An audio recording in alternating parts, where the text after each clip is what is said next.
அனைத்து இந்திய அண்ணா திராவிட முன்னேற்ற கழகத்திலிருந்து புரட்சித் தலைவர் வழியில் வெற்றி பயணத்தை முறை ஆட்சி கட்டிலே அமர்ந்தார்கள். அவர் என்னை அடையாளம் காட்டினார். அதற்கு பிறகு புரட்சித் தலைவர் அம்மா அவர்கள்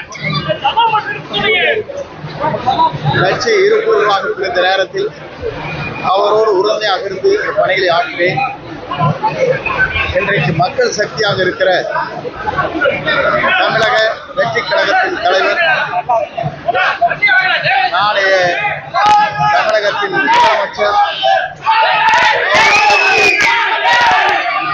மக்கள் சக்தி என்ற சக்தியின் மூலமாக அவருக்கு எவ்வளவு தடைகள் வந்தாலும் மக்கள் என்ற சக்தியின் மூலமாக 2026 அவர் தமிழ்நாட்டுடைய முதலமைச்சராக ஆகுவதை மக்களே முழு மனதோடு ஏற்றுக்கொண்டு மக்கள் சக்தியாக பிரதிபலித்து அவர் முதலமைச்சராக அரியணையிலே அமர்வார்கள். அப்படி அமர்வதற்கு இங்கே இருக்கிற உணர்ச்சி பூர்வமான அவருடைய இயக்கத்தை சார்ந்தவர்கள் மற்றும் எல்லோரும் உறுதுணையாக இருந்தவர்கள் ஏறத்தாழ 4 மணி நேரம் இங்கே காத்திருந்து ஒரு சாதாரண தொண்டனாக இருக்கிற என்னை வரவேற்பதற்கு எவ்வளவு பேர் வந்திருக்கிறார்கள் சொன்னால் அதற்கு எவ்வளவு கோடி நன்றி சொன்னாலும் வீடில்லை என்பதை நான் இந்த நேரத்தில் தெரிவித்துக் கொள்கிறேன்.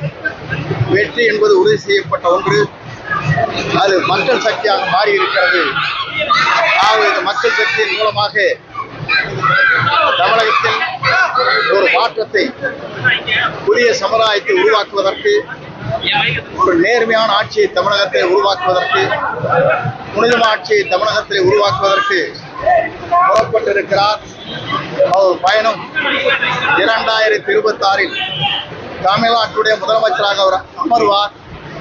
மக்கள் சக்தியோடு என்பதை மட்டும் இந்த நேரத்தில் தெரிவித்து, மக்கள் சக்தியை வீழ்த்துவதற்கு எந்த சக்தியாலும் தமிழகத்தை முடியாது. ஆகவே மக்கள் சக்தி ஒன்று திரண்டிருக்கிறது. ஆகவே வெற்றி என்ற நிலையில் அவருடைய பயணம் மேலும் மேலும் மக்களுக்காக, மக்களுடைய சேவைக்காக பல கோடி ரூபாய், இன்றைக்கு 500 கோடி ரூபாய் ஆண்டிற்கு வருவாய் வந்தாலும் கூட அதை தூக்கி எறிந்துவிட்டு மக்கள் சேவை செய்வதற்காக, புனித ஆட்சியை தமிழகத்திலே கொண்டு வருவதற்கு துணிந்து இந்த இயக்கத்தை இன்றைக்கு உருவாக்கி இருக்கிறார்கள். அதில் நான் இடம்பெற்றிருக்கிறேன்.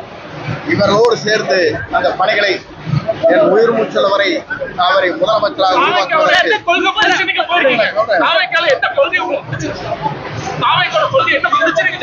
புதிதாக இதைத்தான் அன்றைக்கு கேட்டார்கள்.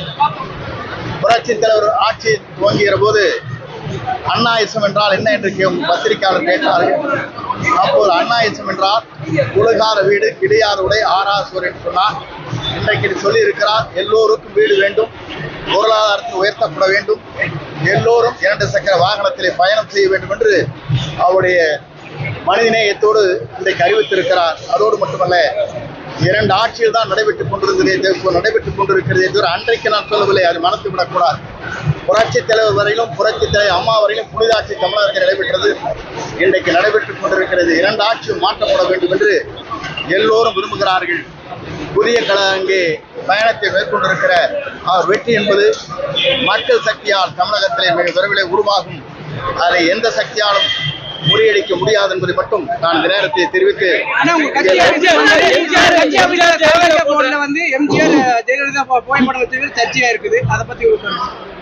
என்னை பொறுத்தவரையிலும் நேற்று தினம் பத்திரிகையாளர் கேட்டார்கள், உங்கள் படத்தை, அம்மா படத்தை வைத்துக் கொண்டிருக்கிறீர்களே, இப்போது இதில் இணைக்கப்பட்டிருக்க என்று கேட்டார்கள்.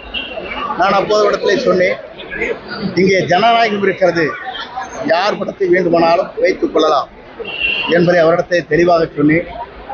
அது மட்டுமல்ல, இன்று அவருடைய வாகனம் செல்கிற போது ஒரு புறத்திலே புரட்சித் தலைவர், ஒரு புறத்திலே அண்ணா படமும் இருக்கிறது என்பதை நீங்கள் மறந்துவிடக்கூடாது.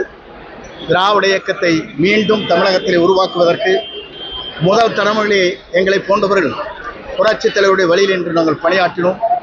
அதற்கு பிறகு புரட்சித் தலைவர் அம்மா வழியில் என்று பணியாற்றி இருக்கிறோம்.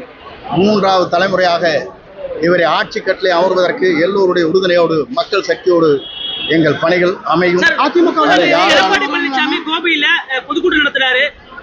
செங்கோட்டையனுக்கு பின்னாடி அதிமுக இல்ல அப்படின்ற ஒரு கூட்டத்தை காவிக்கிறதா பெரும்பாலான கூட்டத்தை மக்களை கூட்டுறதுக்காக திட்டம் போட்டிருக்காங்க. அதை எப்படி பாக்குறீங்க? ஈரோட்ல என்னை பொறுத்தவரையிலும் ஒன்றை தான் சொல்ல விரும்புகிறேன்.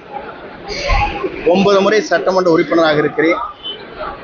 எனக்கு பின்னாலே மக்கள் என்று சொல்வது அவர் சொல்லலாமே தவிர மக்கள் அதை பார்த்துக் கொள்வார்கள். 3 முறை வாக்கே கேட்காமல் என்னை வெற்றி பெற்ற மக்கள் அங்கே இருக்கிறார்கள். யார் வேண்டுமானாலும் எதை வேண்டுமானாலும் சொல்லலாம். ஏனென்று சொன்னால் ஒன்றே நான் சொல்லுகிறேன். நான் என்று ஒருவர் நினைத்தால் ஆண்டவன் தான் என்று காட்டி விடுவார். வணக்கம்.